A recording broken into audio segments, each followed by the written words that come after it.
চাঁদা যদি আমি পজিটিভ অর্থেও বলি, পার্টি চালানোর জন্য চাঁদা হোক বা অন্যান্য গুরুত্বের জন্য কোনো গুরুত্ব পাওয়া হোক, বা বড় নেতা ভবিষ্যতে হওয়ার জন্য এইটা গুরুত্বপূর্ণ, এইভাবে আপনি দেখেন কিনা? আপনি যেটা বললেন সেটা হ্যাঁ ঠিক আছে, বয়সের একটা, কিন্তু না, ওইভাবে দেখেন কিনা? এই বিষয়গুলো তো আছেই। মনে করেন সবার মধ্যেও তো একটা প্রতিযোগিতা আছে যে মনে করেন শিবির মনে করে বা জামাত মনে করে আমাদের এখান থেকে তরুণ নেতৃত্ব উঠে আসুক।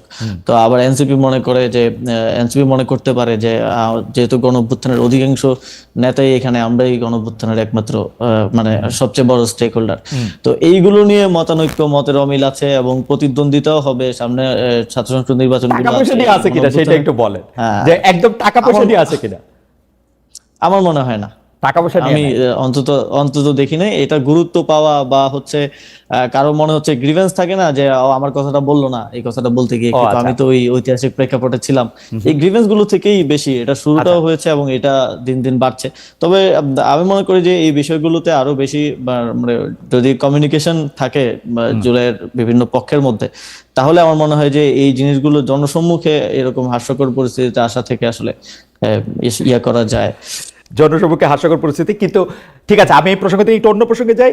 অনেক সময় আপনার এবং জনাব মাহফুজ আলমের নিরপেক্ষতা নিয়ে প্রশ্ন ওঠে, কারণ আপনারা যেহেতু জুলাই আন্দোলনের সামনের দিককার মুখ, এবং আপনাদের বাকি বন্ধুরা যেহেতু বাকি সহযোদ্ধারা, আমি এভাবে যদি বলি, বাকি সহযোদ্ধারা যেহেতু এখন একটি রাজনৈতিক দল করেছেন, আপনারা সেখানে যাবেন কবে, কেন যাচ্ছেন না, আসলে যাবেন কিনা, সেগুলো নিয়ে নানা রকম প্রশ্ন ওঠে। আমি সেইখান থেকে আসলে সরাসরি এই প্রশ্ন করতে চাই যে আপনার মানে মাহফুজ আলমের উত্তর তো মাহফুজ আলম, জনাব মাহফুজ আলমের সাথে দেখা হলে নিশ্চয়ই তিনি দিবেন, কিন্তু আপনার কাছে প্রশ্ন যে আপনি রাজনীতিতে কবে যাবেন, পদত্যাগ করবেন কিনা, সরকারে থাকবেন কিনা, সে ব্যাপারে সিদ্ধান্ত নিয়েছেন কিনা?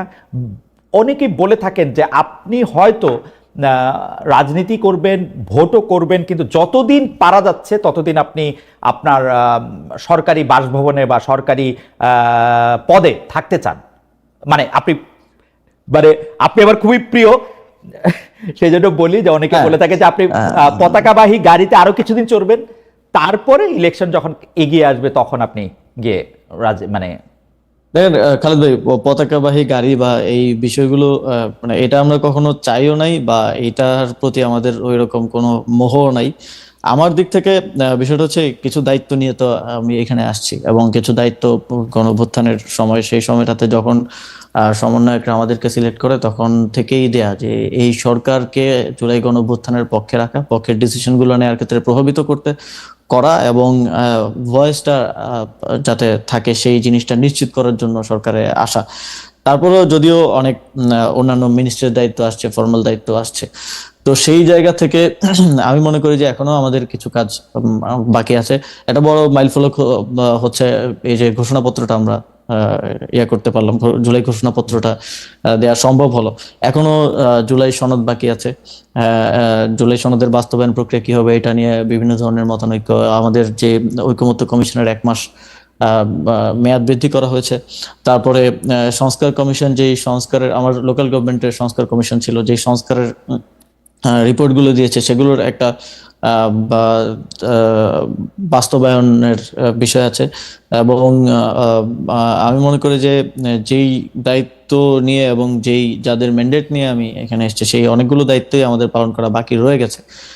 তো সেই জায়গা থেকে যতটুকু সম্ভব সেই দায়িত্বগুলো শেষ করতে চাই, কারণ এটা একটা ঐতিহাসিক দায় হিসেবেও থেকে যাবে যদি আমি সেটা শেষ করে যেতে না পারি আমার জায়গা থেকে। তো সেটার জন্য আমরা আমাদের জায়গা থেকে কাজ করছি। তবে আমি নিজেও ব্যক্তিগতভাবে এটা মনে করি, এটা আমি আগেও বলেছি যখন বিভিন্ন সময় কথা উঠেছে, যে রাজনীতিতে সরাসরি জড়িত কারো সরকারে থাকা উচিত না, যদিও এরকম কয়েকজনই আছেন।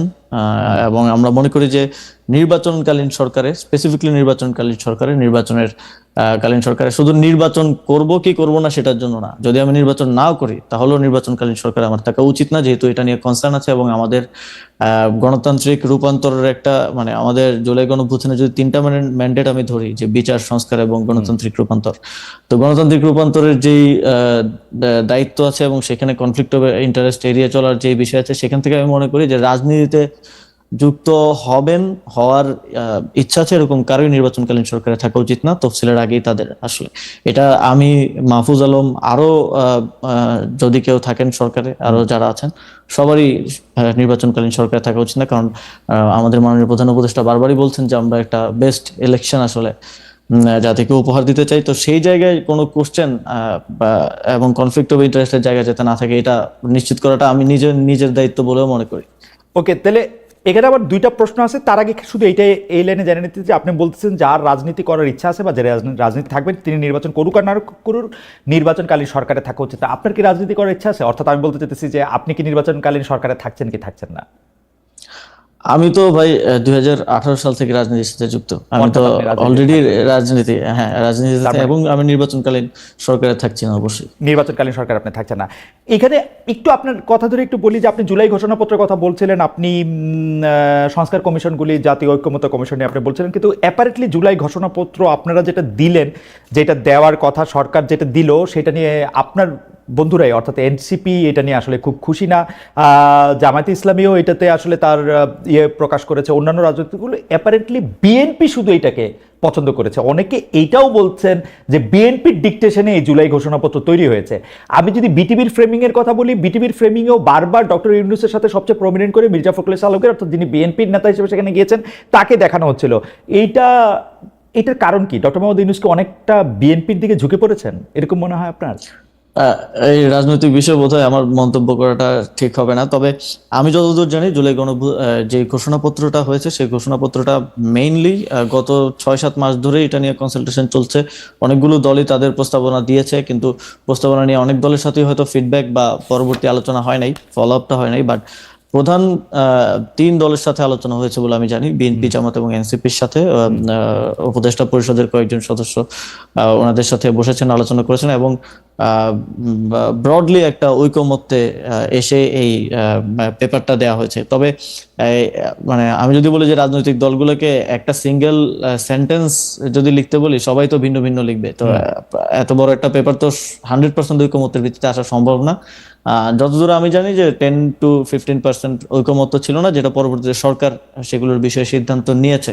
ওকে, তবে মনে করেন 5ই আগস্ট 2024 সালের 5ই আগস্ট যদি আমরা একটা ঘোষণাপত্র বা প্রোক্লেমেশন দেওয়ার মতো বাস্তবতায় থাকতাম বা দিতে পারতাম, সেটার ক্ষেত্রে তো আমাদের কারোর সাথে কথা বলা প্রয়োজন হতো না। কিন্তু যেহেতু পরবর্তীতে সিদ্ধান্ত হয়েছে, সরকার দায়িত্ব নিয়েছে যে রাজনৈতিক দলগুলোর সাথে ঐকমত্যের ভিত্তিতে এটা দেয়া হবে, এবং এটার সাংবিধানিক স্বীকৃতি, পরবর্তী নির্বাচিত সরকারের স্বীকৃতির একটা ব্যাপারও আছে।